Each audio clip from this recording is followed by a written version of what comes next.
Good morning. Good Good morning. morning. Welcome, everyone. And thank you guys for taking the time off this lovely morning joining us. We're going to give you guys a couple seconds just as you coming in. We just ask that you like and share. We really appreciate that so we can gain some more audience that you guys can further enjoy this segment that we're going to bring forth. So, without further ado, welcome to Marriage on Purpose, where we believe strong marriages don't happen by accident, they happen on purpose. And we're your hosts, Jerry and Rhonda Jackson. And this space is all about, you know, honest conversation, practical wisdom, real stories, to grow you stronger and communicate better and to stay healthy in every season of your marriage. So we want to thank you guys for joining this morning. We got a lovely couple that's going to come forth on us. We're going to be talking with and interviewing today. I'm pretty sure that you guys are going to enjoy this segment. You're going to enjoy this couple. I know the information that they're going to share with us is going to be enlightening. But I don't want to do all the talking. I'm going to let my wife do a little bit as well. Amen. Amen. So, we're Jerry and Rhonda Jackson, and we're going to bring up our couple. And a lot of you probably in the Joliet area would probably know this famous couple here. This is Deddrick and Marilyn Perry.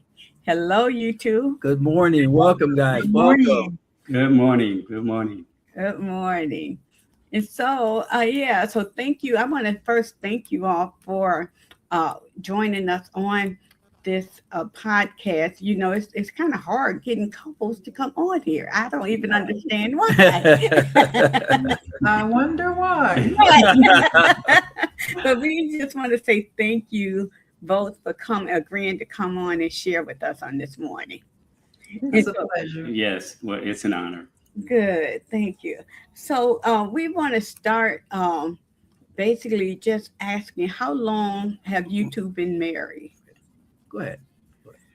So this June, a couple more months or so, June 18th, we'll be celebrating 43 years. Whoa, That is a that is wonderful. blessing.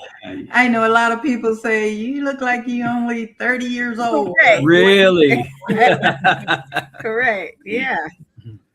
So yes, 43 years coming 43. up. Dang, we got some questions for you. Okay, 43 years. That's awesome. So Yeah. I was going to ask you guys just elaborate on a little bit about yourselves before we asked you how long you've been married. Like, what do you do? Are you guys retired? You working full time? Me.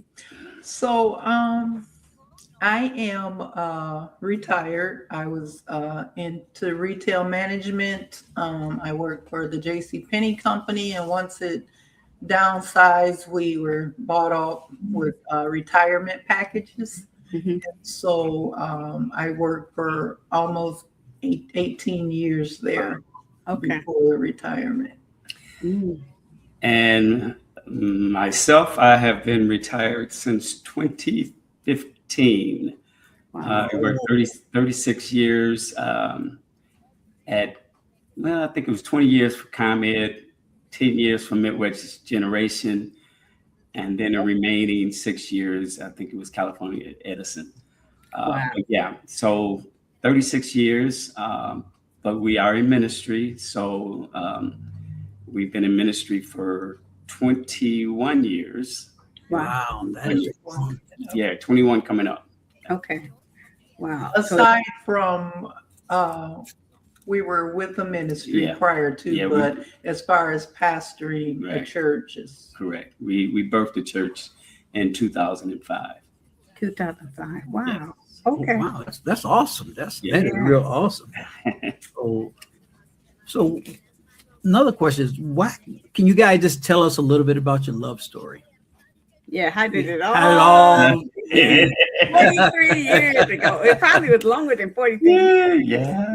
43 years. So yeah. Well, he always tells the story. Okay, it's on me. It's on me. Okay. I was working at the Joliet Boys Club. I was 16 years old. I was over, or I was a coordinator for the athletic department. And they decided that they wanted to do a pilot program where they were going to invite some girls in. And at that time, it was just a boys club. So they wanted to do a pilot program. Yeah. And so my job was to kind of oversee that. And so they had this trampoline upstairs, and all of a sudden these girls came in, and I noticed this real skinny girl with the little ponytails, looked like Pippi Longstockings, I guess you can say. But anyhow, nobody wanted to get on the trampoline, and even the boys didn't want to get on it. But all of a sudden, she said, "I'll do it." And she was brave enough to get on it. She got on it. She started turning flips and everything. And I'm like, "Oh, okay, you're pretty brave there." You know? Right. And so I just kiddingly said, "You know what? I'm gonna marry you one day." And I was just talking out loud. I wasn't thinking anything about it. But you know, I mean, years passed. I didn't see her after that, but I think maybe 8 years passed. Yeah, I went to school with his sister and brother. And I used to ask his brother in class, "Where that fine brother of yours at?" And so back then, you know, as teenagers, we rode bikes, went bike riding with our friends. And one day me and a friend went bike riding, and we stopped at the basketball court. That's when guys would be out playing basketball. Yeah. And so we stopped at the court, and he was there playing basketball. And I was telling my friend, "Oh, that's him, that's him." And so, okay. Tell the other part. What? Your boyfriend was there. Oh, no. No. We don't want to leave that out now. I don't think I had a boyfriend. Full transparency. We don't want to leave that out.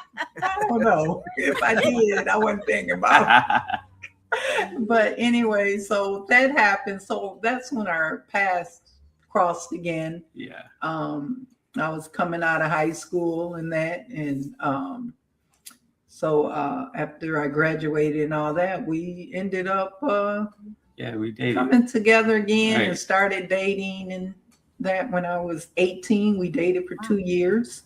Okay. And at 20, I was 20, he was 24. You know, went through the engagement thing, and we got married.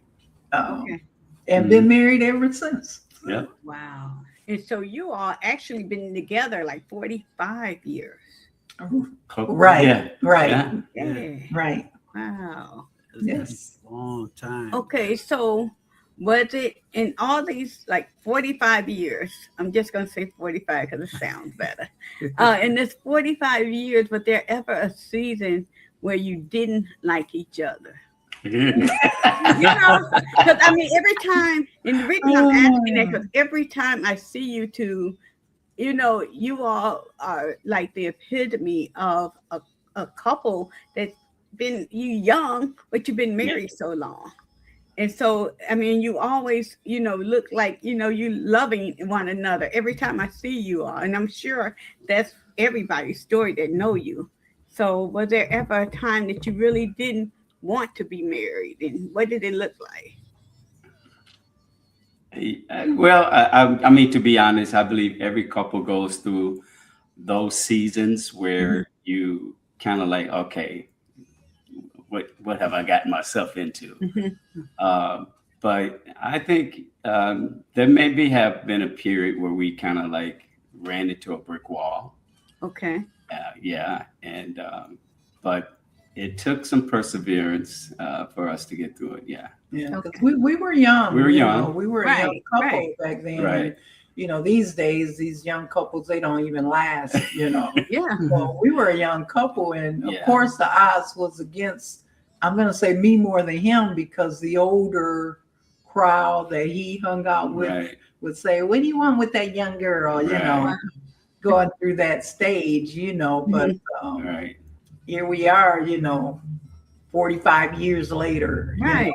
still together. Yeah. Has all the 45 years been on the up? No. Right. When you're together with somebody for 45 years, you're going to have some Right. ups and downs, the Yeah. arguments and things like that.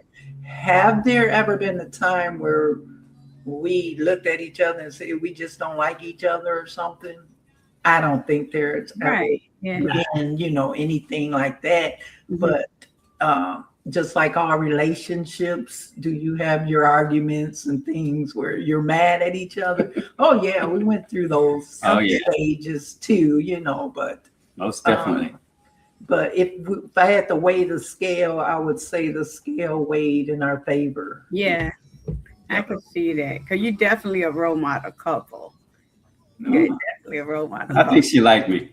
Yeah. I think she do too. That I fine think I brother. can endure them for another year. Yeah. Okay. So what I want to follow up a little bit with the question we just asked. So what, if any, kind of step do you remember you did to kind of weave your way through that, where you didn't want to be with, you didn't want to be with one another, but the steps you took to bring that back together to strengthen yourselves, to strengthen your marriage? Well, I would say that there's a rule that I truly believe that we kind of adhere to, and that is, okay, when you're mad, you can't allow that to go more than a day or so. Okay. Okay, and only one person can be mad at a time. Oh. I mean, even though we may have been clashing, Oh. you only one of us got it. One of us got to give in, Mhm. and even and be, okay. I know you're mad. I know I'm mad, but somebody's got to, step back and say, wait a minute, we both can't be mad at the same Wow. time. That's good. Yeah. Yeah, I think I'm the one always give. See,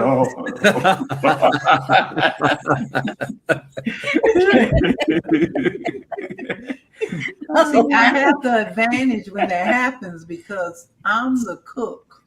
Okay. So when he's mad, he doesn't eat my food. Oh, okay. He really don't eat my food. Okay. So I had an upper hand. I go in there and cook something smelling good. Good.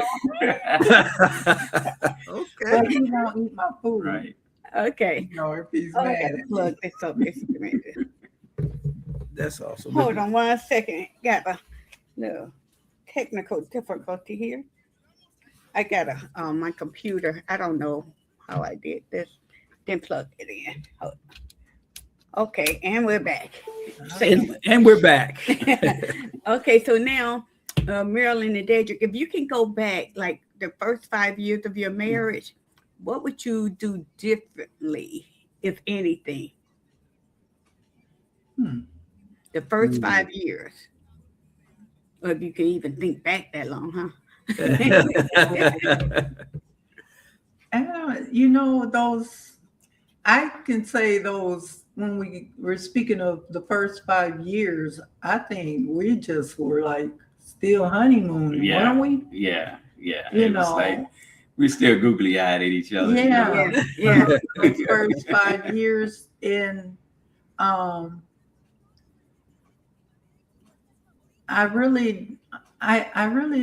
not sure. Mhm. I think for me, it probably would have been, my communication skills, because typically I'm normally a shy person. And, it took me a minute to really open up from that point.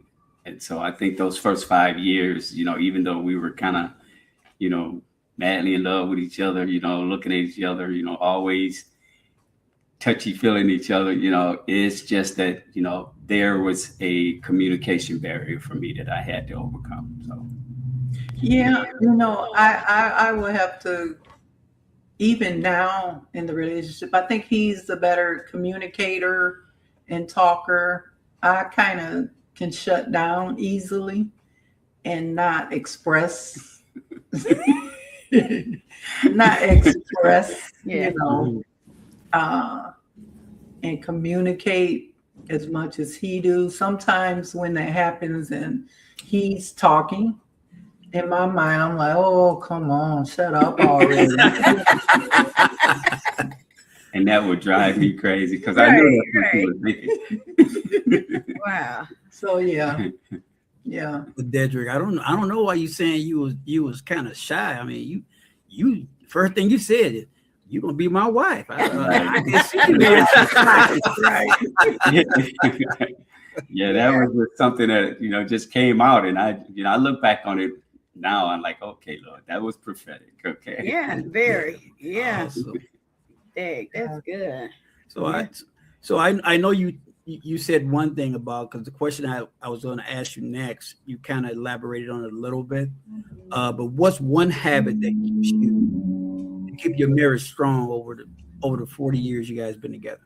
What's one habit you guys constantly do? I was vacationing. I think we make sure we take a vacation together. Yeah.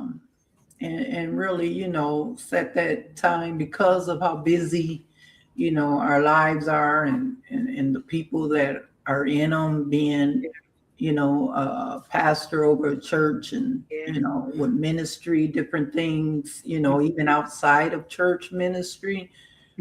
Just trying to take that time to make sure we have time for ourselves and get away at least once a year somewhere tropical, vacation. But even when we started off in marriage, we kind of set that pattern, that we would get away, even if it meant just going to Chicago or something, just kind of that, just getting away from the daily routine of everyday Joliet. Let's break this pattern. Let's go somewhere else. I get it. Yeah. So I want to go back to when you said, when we asked if you could go back 5 years before you were married, and you dated in those 2 years. Did you all get counseling then? Yes, we had before the marriage. I was at Shiloh. Back then, Reverend Walton was the pastor, and we had to do the counseling with him. Okay. Prior to getting married. With Pastor Walton. So yes, there was the counseling. I think it's very vital. Even today. Yeah, I was going to ask that. Do you think that that's still vital to today's engagement courting process to get counseling? Would you advise that? Oh yeah, most definitely. Definitely. Yeah. Yes. I mean, yes. Okay. Yes. I think getting married back then when we got married is so different from today. Yeah.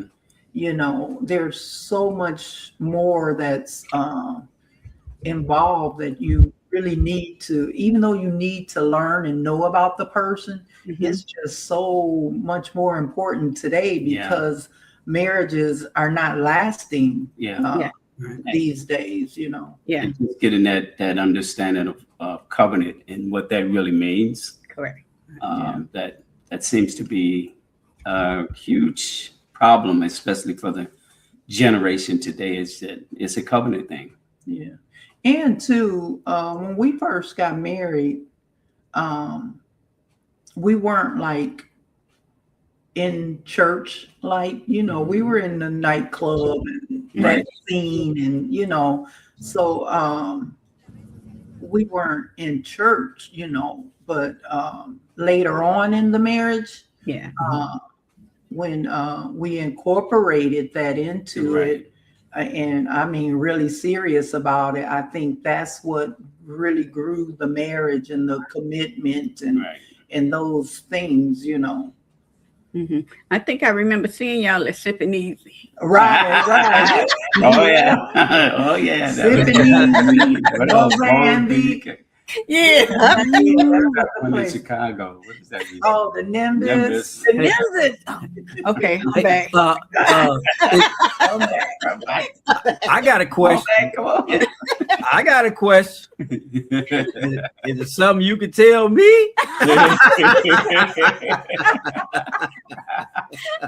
I was good. I was good. Oh, okay.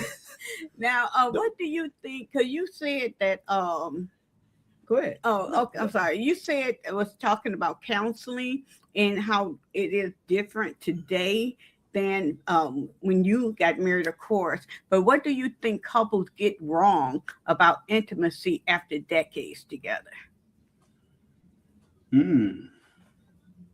What they get wrong about it after decades. And intimacy, even just meaning, Of like. course, yeah. When I hear intimacy, it's not always the sexual, physical part of it, but just being able to sit and watch a movie and lay on the person's chest or lap or that's intimacy. I think something like that speaks more volume than having that physical interaction like that. Yeah, and foreplay is also laughter, and I think that's something that's missing, especially with a lot of today's young couples, that they don't understand how to laugh with one another, and that's actually a door opener for foreplay. And having that kind of bond where you can really laugh and enjoy one another before you get engaged into the act of intimacy. Yeah. Okay. Yeah, I think that's so powerful when you spoke about, when we asked about the intimacy part, because I think a lot of people get that wrong. Like you said, they assume when you saying intimacy, it's just physical. Well, it's not just physical. And I think that's where a lot of couples misinterpret one another on the intimacy part, because they assume it's just the physical part of it, but it's actually the emotional part as well. The connecting part is not just the physical, it's the emotional part. And so I think a lot of people fail to understand that part of intimacy, that they tend to shy away from. If we're not having this, if we're not having physical sex, then we're not being intimate. No, you can just want to cuddle. You can just maybe want to listen to your spouse, verbalizing things that's on their heart. That's intimacy. Exactly. I think a lot of people don't understand that, and I just love the way you put that in there, so people understand it's more than just the physical part. And too, just little things like if I'm in the kitchen cooking, he'll come in and grab my butt with both his hands. Yes. Hey. That's what I'm talking about. Little things like that. You know what I'm saying? Yeah. But another thing, and we kind of touched on this in a meeting that we had in the service. Even though you all are born again Christians, and love God, that doesn't take away from you doing that. Right. Exactly. And I think what hurts a lot of Christians, marriages, they did it when they were unsaved, and now that they're saved, they took the fun part out of it. Yeah. And I think that hurts the marriage as well. I mean, because you were doing it before, so don't take it out just because you're saved. Still enjoy that moment. Yeah.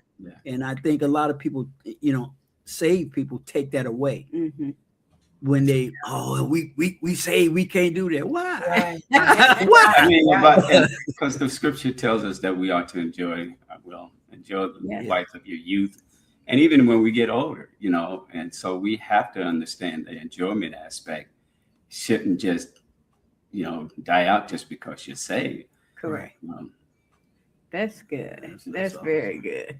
So, Yeah. yeah. So another question we want to ask, because you all are in the ministry, what pressure has ministry put your marriage in, that people don't see?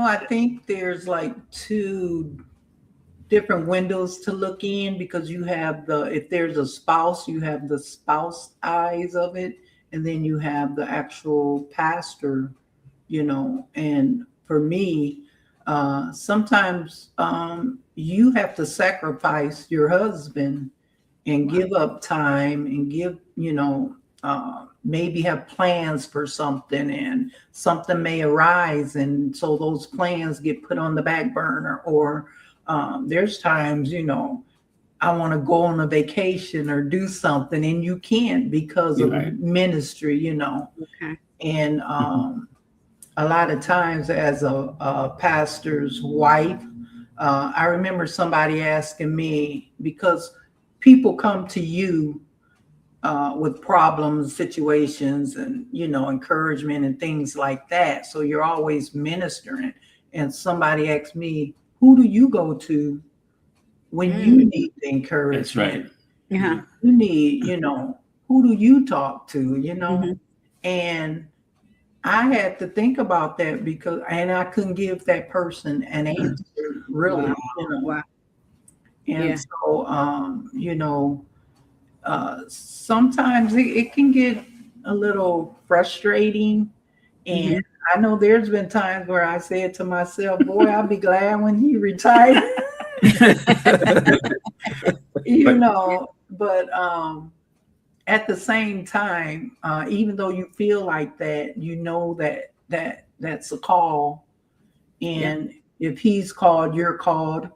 And so you sacrifice it, and you don't mind sacrificing it, but you do, we're all human. Yeah. And so those human emotions do set in sometime where you feel like you're being cheated. Yeah.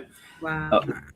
Also, you have to also make sure you maintain a balance. Okay. Especially, and communicate that even with the congregation.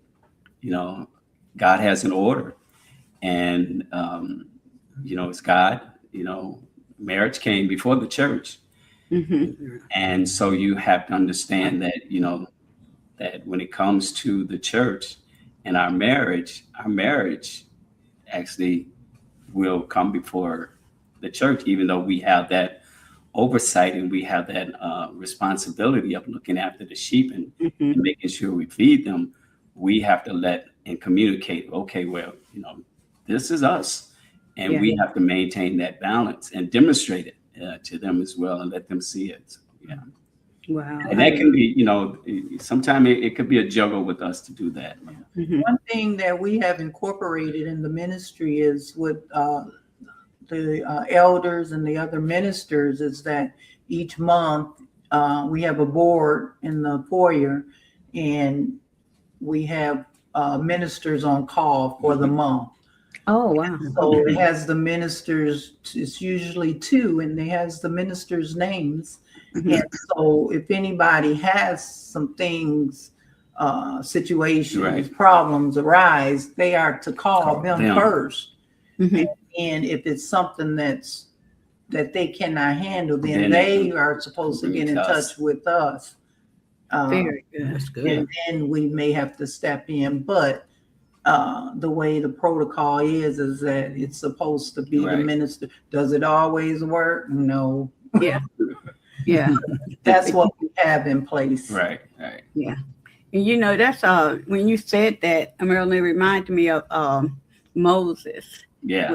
A father-in-law, when he told Moses, look, you're going to burn yourself out. You need to get some other people that's able to handle these smaller matters. And then if they can't, then come to you. And so it probably don't always work out right now, but at least that they're being trained to handle those matters, and people are being trained to see them first and not assert authority and just come straight to you. So that's very good. Right. And I think that's something that ministries have to teach the people that everything doesn't always have to go through the pastor or your first leaders. It's a matter of teaching them that other people and the leaders have to equip the other people. Mm-hmm. Yeah, that's something that we oftentimes bring out in our leadership meetings, is that this is something that needs to be put in place, because it demonstrates the need for balance. Yep. And it gives them an opportunity to also feel what we go through. Okay. And Yeah. they will have hopefully a healthy respect for that. Yeah, that's good. Yeah, that's awesome, because I think a lot of ministries don't do that, and that's how they burn out so quickly. Yeah. Because they're taking on so much. Yeah.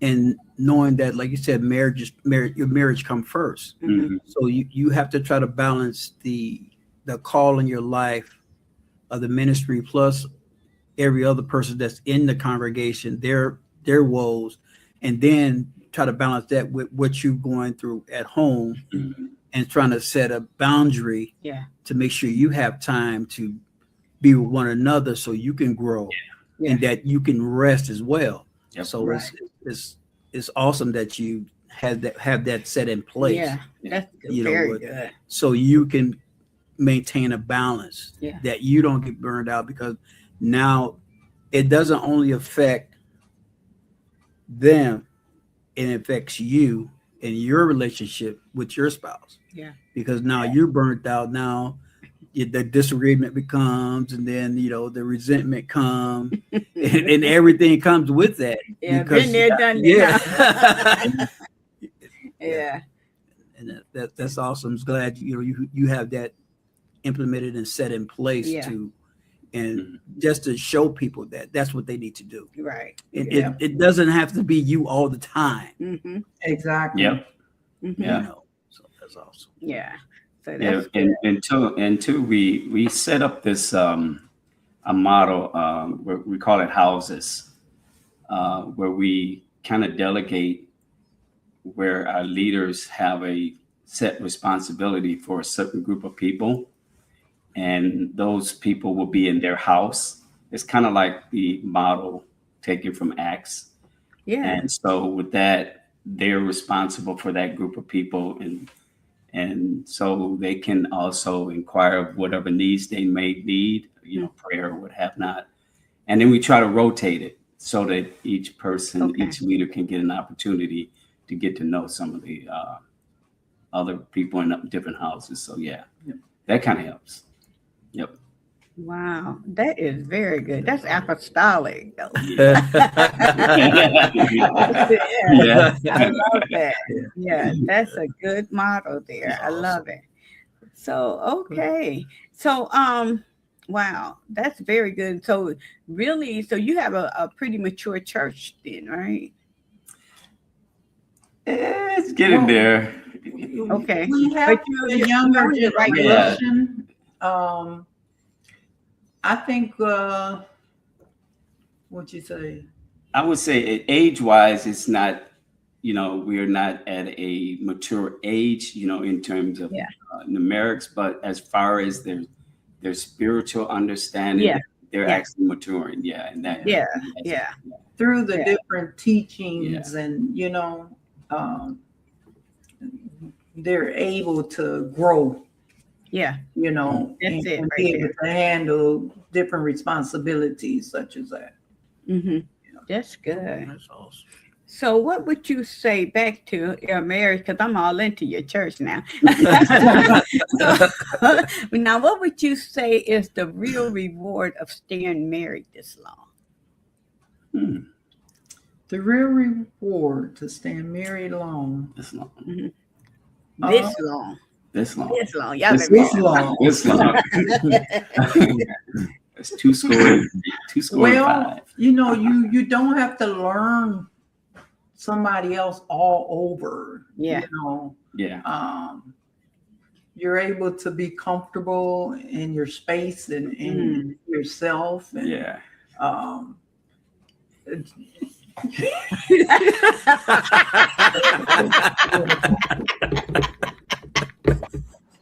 See what I mean? You can make noises and different things and not be embarrassed. Right. I wasn't gonna say it. That's funny.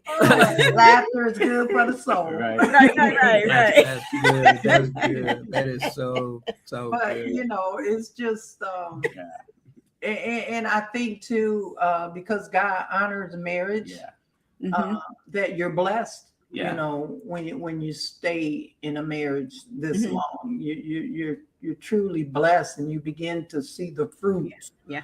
You know, of those blessings when you're in a long-term Yeah. marriage. You know, you're not up and divorcing like the divorce rate is these days. Yeah. Yeah. I think also it plays into the health aspect, body wise, you know, spiritually, physically. You know, it just seems that you're more healthy. Okay. Yeah. Well, statistics says that a married man stays, he lives longer. So yeah, that's statistic. Yeah. Yeah, I can understand. I can understand it because you're less. A lot of times you're less stressful. Yeah. Stressed out. Yeah. Because you really, especially when you have someone that's there to help you. Yeah. You know, and I think that's one of the most important parts too, as well, having a helpmate. Yeah. Yeah. You know, Yeah. to be able to, when you're going through some things, be able to be there for you, and then even when they see you going a certain way that they feel that it's going to be harmful to you, they can pull you back, or you know, speaking to you that you can get a great understanding where it doesn't stress you out. Yeah. You know, it makes you more calmer. It doesn't have the stress in your body and everything. So I think that's the wonderful thing about that. And like the Bible said, you have if you fall, you have somebody there. Yeah. Right. Where if you single, you fall, you just there. You just down. Hey, help me. You know, so that's good. That's good though. Yes. Yeah. So yeah. So now, like, let's talk to this generation now. So truth for this generation. So what are some young couples rushing into that you think that they're not prepared for? Because you know they say they want to be married, but what do you think that they may be rushing into that they're really not ready for? I would say many times, and when we look at the economics and the financial aspects that comes along with marriage, sometimes younger couples may not be financially ready. When we got married, there were plenty of jobs and opportunities as far as employment was concerned. But as you can see, over 40 years, that dynamic has changed. And so it almost seems that you have to wait longer to make sure that you have that foundation before you take that leap. So I think that's one of the dynamics that I think a younger couple really should consider is, okay, how am I, you know, economically and financially, you know, literate? Do I have that understanding of what it's going to take, you know, financially for this marriage to work, you know, and even start working toward those goals of becoming financial literate, because that seems to be a big problem. Yeah, it is. Yeah. It is. I don't think they really have gravitated that how the two become one, and bringing what you have and what the other have and bringing it all together. I don't think they understand that, you know, like he was talking about the financial aspect of it. You know, a lot of times I can hear married couples, my bank account and bank account, you know, What's that? stuff stays. except for me, I tell them, same person. Yeah. But I don't think they really understand how, all that's really incorporated. And when you understand that and bring it all together, that's what Mhm. makes it work. Right. Mhm. What's the saying? A house divided falls. Yeah, yeah, Right. yeah. Start dividing things, and my Mhm. stuff is here and your Right. stuff is over there. Yeah, What yeah. are you building? What are you bringing Exactly. together to build it? Come on. Yeah. And Yeah. I don't think they understand that you enter into these things to really build, Exactly. Yeah. Yep. each other, build, your legacy, all that, comes with the marriage, Yeah. And many times they come in with a spiritual prenup, in their mind, they don't have it on paper, but in my mind, this is mine. Right. Right. I'm gonna leave with this.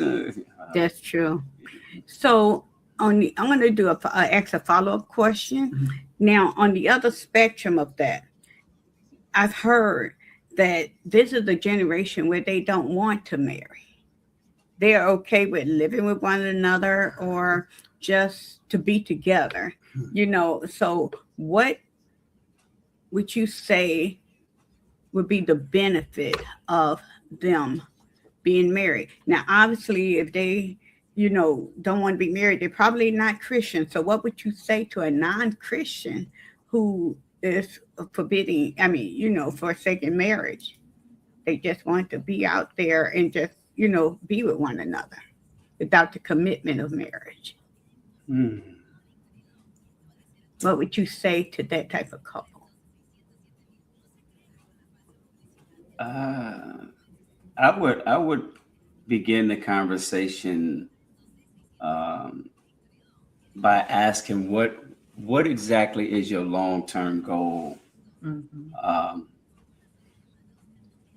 Just even as an individual, and if so, do you think you can accomplish it by yourself? Ooh. Yeah.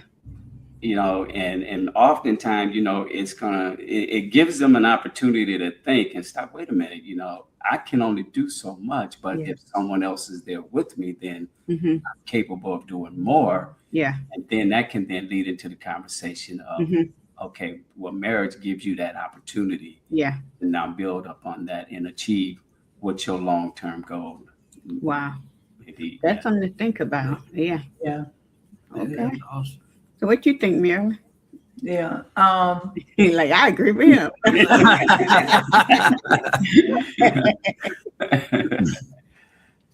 Same thing. I was thinking on those same lines. Actually. Yeah. You just took my thoughts. See what Of happened course. at 45 years. Yeah. And answering each other's own Right, questions. right.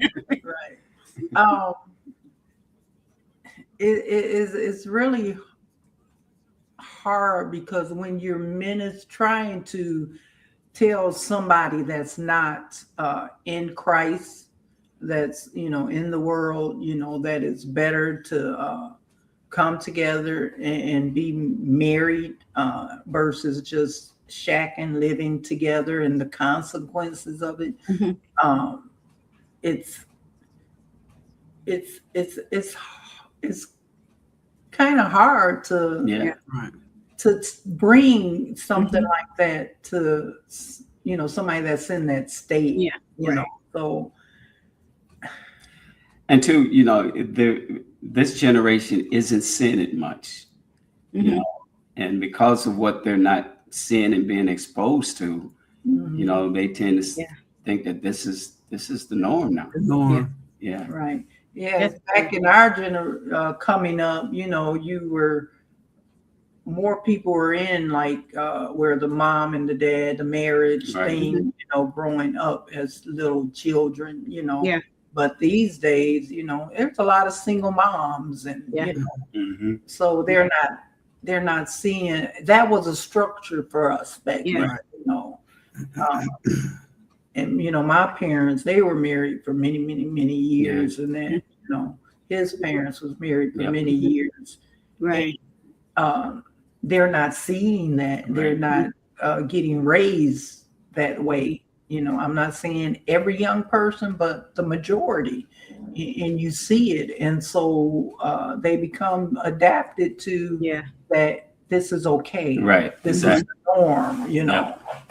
That is so that's so true. I see that a lot because I talk to a lot of young people that I work with, and it's like they only see or we just hang out, we can just kick it, but they don't have a structure in their life of having two parents in the household, of truly understanding what it's like to have a mother and a father and being as one. It's like, well, mom is here or dad is here, and you got this person coming over, then you got that person coming over.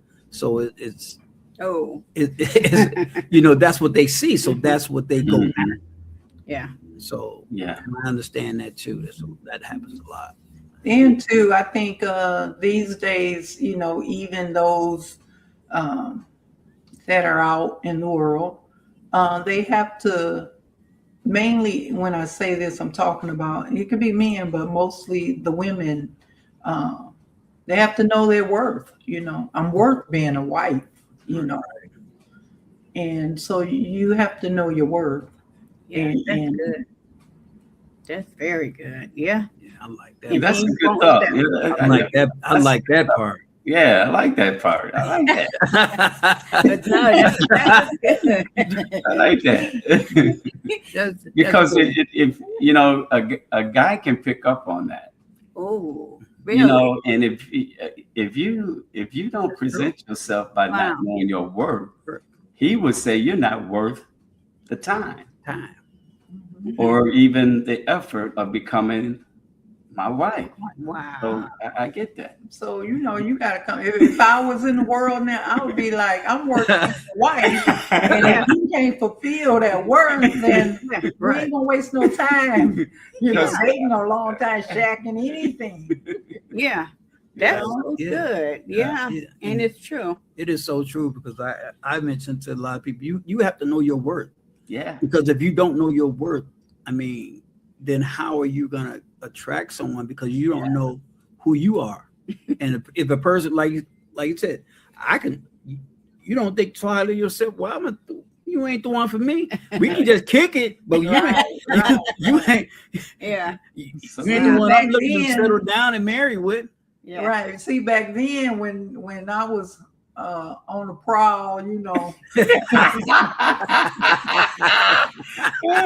knew he had a nice job, a nice car. I'm like, yeah. See? Yeah. Yeah. Right. And you knew But that I had to look and say, okay. Right. Okay, you worth. Yeah. Yeah. Right. Because you knew what she thought of herself. in that way. Yeah. See, that's good. So what's one lie about marriage that you think need to be exposed? Ooh-wee. Lie about marriage that needs to be exposed. Oh, that's a really good one. Mm-hmm. I got one where y'all thinking. It's sex all the time. I'm going to get me a forever partner. All the time.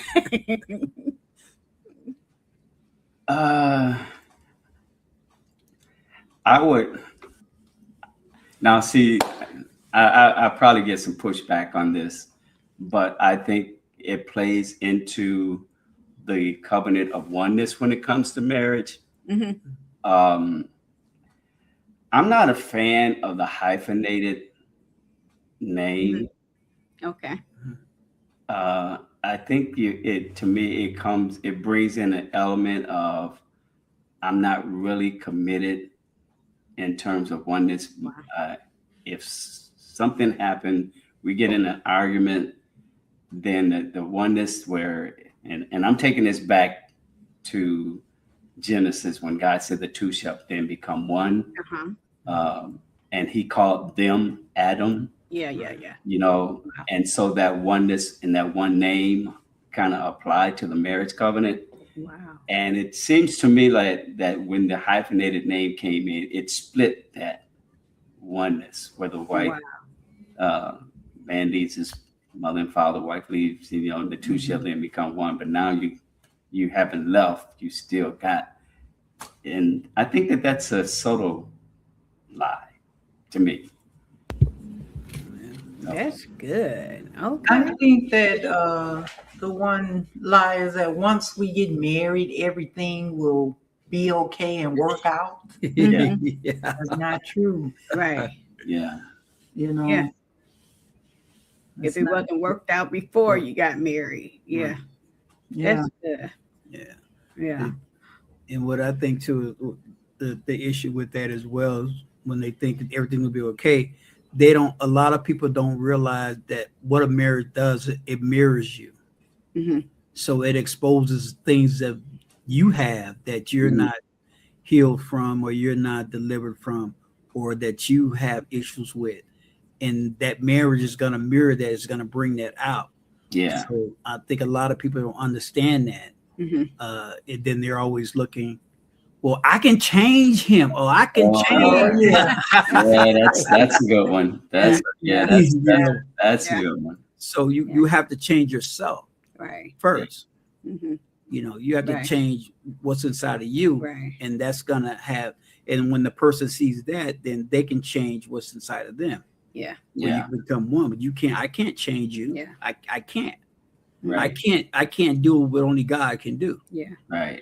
Wow. Only God can change you. I can't change Yeah. you. I Yeah. can't meet your every need. Yeah. Wow. I can meet some of your needs, but I can't meet every need you have. I'm not God has. God. God's Yeah. the only person that can do that. Yeah. Yeah. And I think That's good. Yeah. I think a lot of people look to that as a crutch too. Well, you need to do all of this for me. Yeah. Too much pressure. That's too much pressure for Yeah. one person to do. Yeah. Yeah. So, And too, I think another one is that two people, they come into the marriage and the way they were before the marriage, hmm the way they are when they get into marriage was a Mhm. lie of the way they were outside the marriage. You're seeing a whole different person. Ooh. Expound on that a little bit more. Like somebody while you were courting, dating, and that thing, and he or she, either one, just the nicest, Oh, yeah. everything is going real good, getting Oh along, yeah. and Oh yeah. and then when the minute you get married, What happened? okay, there's fighting, there's physical, Yeah. right. didn't see in that person Mhm. when you were courting. So they were really entered in that marriage as a lie, With a lie. Yeah. who they Wow. really Yeah. are. Right. Right. Wow. And Dedrick, I like what you said as well. That was good, real good, Marilyn. And I like what Dedrick said because now you brought Bible in it. And the reason why it's not really good to hyphenate, because I was always thinking, well, it depends on the age. If I've already had something established in my name, and then when I get married, it's okay to hyphenate. You know what I'm saying? Because sometimes women get married, at 55, 60 years old, and that they may hyphenate. But now when you bring that element of the word in there, that makes you think a different way Mhm. than, Mm-hmm. So yeah, you really put something on my mind. Not that I hyphenate my name. I think I put a B in there instead of using my middle initial. I use my last name as B because that's what I always had everywhere. But but yeah, that really put some thought into it because you put scripture there. I never thought of it that way. So yeah, thank you for that. Because when you think about it, when it comes to marriage, God always talked about it as becoming one. You're one unit in everything. And so when you start, incorporating both names, now you're taking the identity Oneness. of the oneness away. Yeah, right. So it's once you go into that union, if you're going to go all in, you go all in as that one. So now you're taking on one name, Right. you know. and so forth. Wow. That's good. That's good. Yeah. Yeah. Thank you. So this has been really Enlightening. really enlightening. Yeah. So we're gonna I got one other last question I want to ask the both of you. If you had a couple that was on the verge of quitting or giving up, what would you tell them?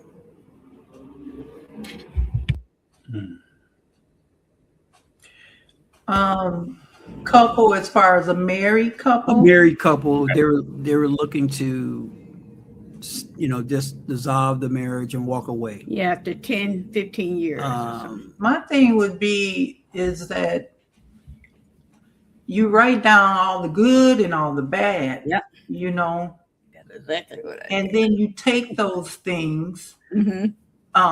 And you begin to weigh them out, because if you took those marriage vows seriously, you get the better or for worse in those vows.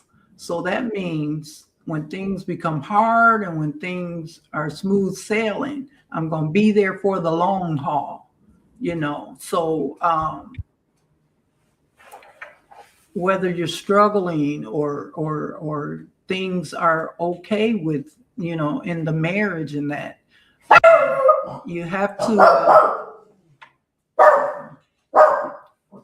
That's the little dog. He must know what I say.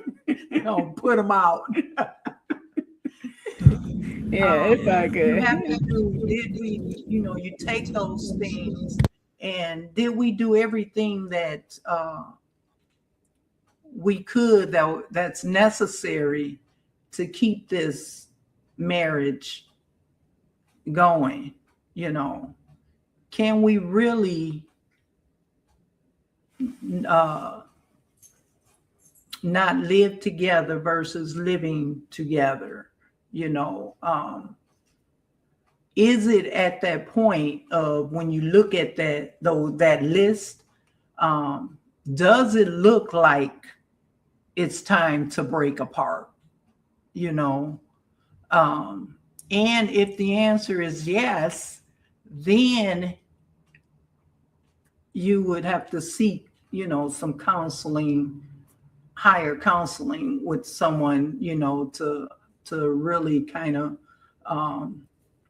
see where the gap is, what's causing it, and and it could be in that list of things, and if you could talk with somebody and they can bridge that gap and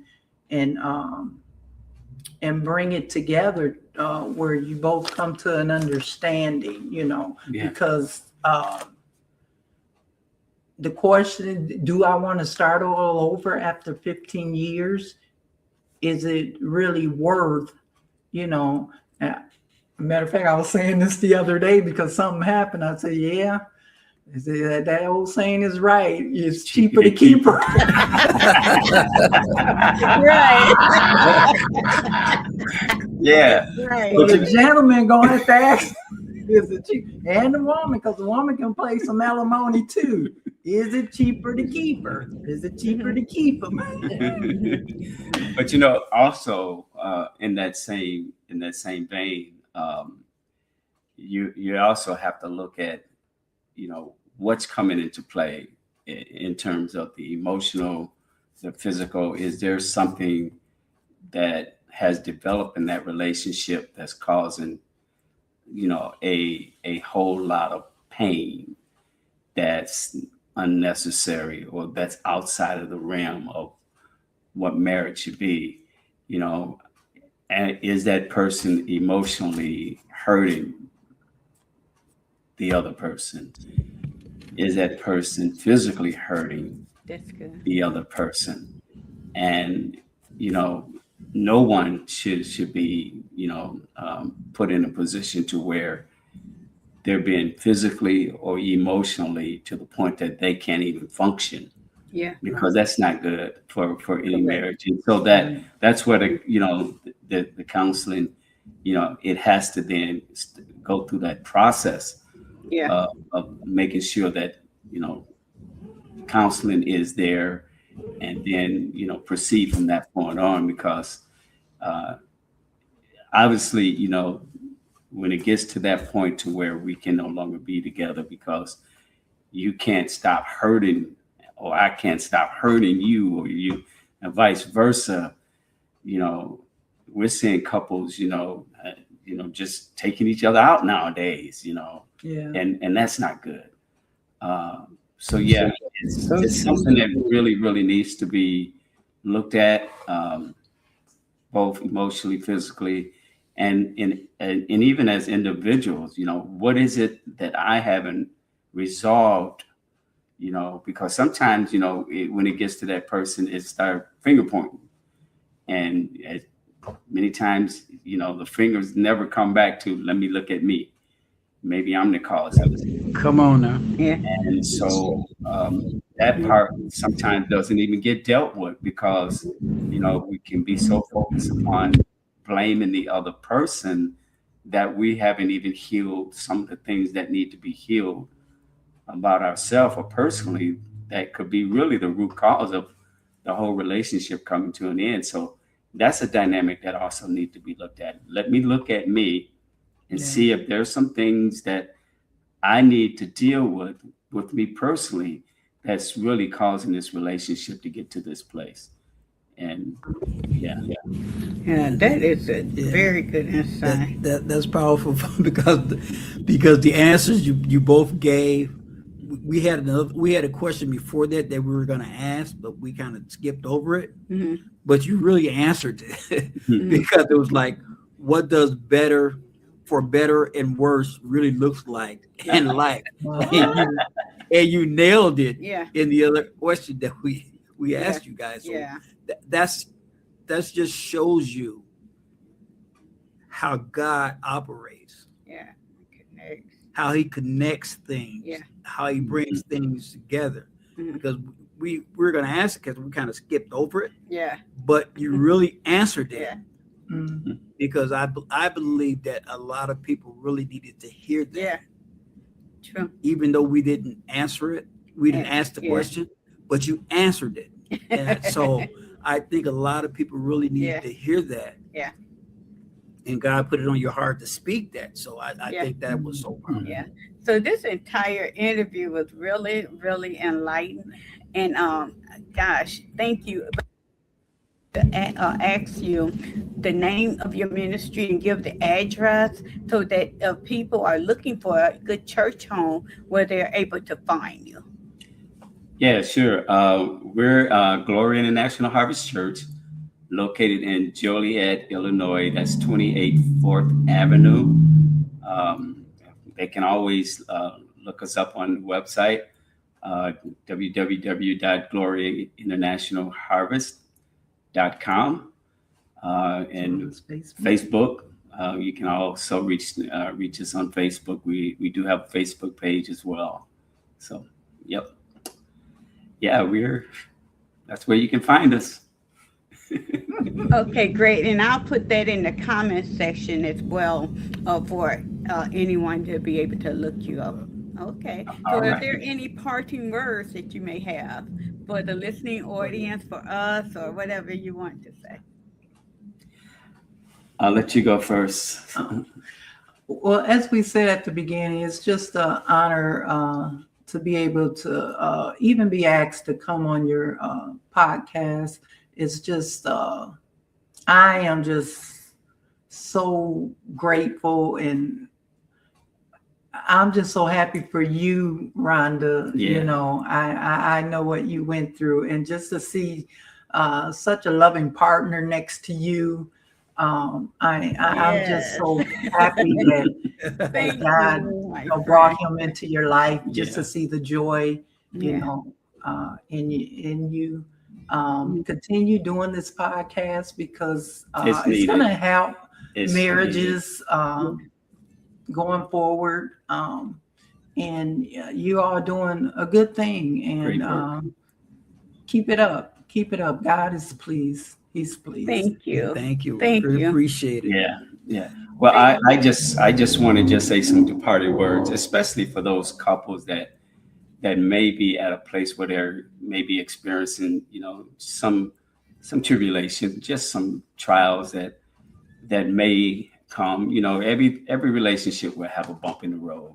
Mhm. But I'm reminded of what Paul said, that all things work for the good of those who love the Lord and are called according to his purpose. So if we can always hold on to that understanding that it's going to work out if we love the Lord and understand that marriage is part of his purpose, just hold on to that thought and God will work it out. So be strong in the Lord and in the power of his might, and it's going to be all right. It really is. It's going to be all right. Amen. That's awesome. Love That's it. awesome. I just got one more comment. Okay. I know she'll look at me like you keep talking, but no, because this has been a long time. But you say that key word in that answer, and that key word was purpose. Yeah. And I believe that's another issue that couples are having. They don't understand their purpose. Yeah. Because when you understand your purpose, then you know which way to go and which way not to go. Yeah. So when you looking to grow as one another and become one, you have to understand what is the purpose of us being together. Marriage. Yeah. What is the purpose of this marriage? What is the purpose of this relationship? And when you understand that purpose, then you can get direction from God on which way you can go and which way you should and shouldn't go. Yeah. And I think a lot of people don't understand what their purpose is in their marriage, and they all over the place. Yeah. Yeah. So it's it was just easier to just leave because you don't have a purpose. Don't have a purpose. Yeah. So that word just kicked in. It was just so powerful when you said purpose. Yeah, toward the end, Amen. Praise God. Well, thank you once again. It's been a pleasure. Yeah, we appreciate you both. So likewise. This has been awesome. I pray that those who are viewing this, that you got a great understanding of life, of marriage, of not only natural marriage, but spiritually as well, and how to sustain it, and just the avenues that married couple go through, and how to really just focus on that and grow. Yeah. So this has just been powerful. Yeah. Amen. Amen. Okay. Well, that's the old saying, a threefold cord is not easily broken. So you put God in the center of it, nothing will break it up. No matter what you're going through, nothing can break it up. So. Yeah. Awesome. I appreciate that. That's the truth. Yes. Okay. Well, thank you. Thank you. Harry. So really appreciate you guys joining us on this morning. It's been awesome. It's been awesome. I enjoyed it. Okay. So we'll talk to you again soon, okay? All righty. Okay. All right. You guys appreciate it. Blessings to you both. Thank you. Wow, that was an awesome couple, right? Man, they really dropped some nuggets. They really dropped some nuggets of this. Yeah. I mean, like you said, and it's just awesome that anytime we have a couple on here, we learn so much that we can impart and add to our marriage, into our relationship. And that wisdom that was given, it just really makes you think differently. So we appreciate them. So you all, that wraps up this morning. We just wanted to say thank you so much for hanging in there with us. And we ask that you would like and share this podcast. And also, if you are married or if you know of a couple that would like to be on our broadcast, I am going to put our email in the comments section so that you can email us and let us know if you would like to be a part of this podcast. Okay. Right. Amen. So thanks once again. Remember to like and share, and let's do marriage on purpose. Amen. God bless you. God bless you all.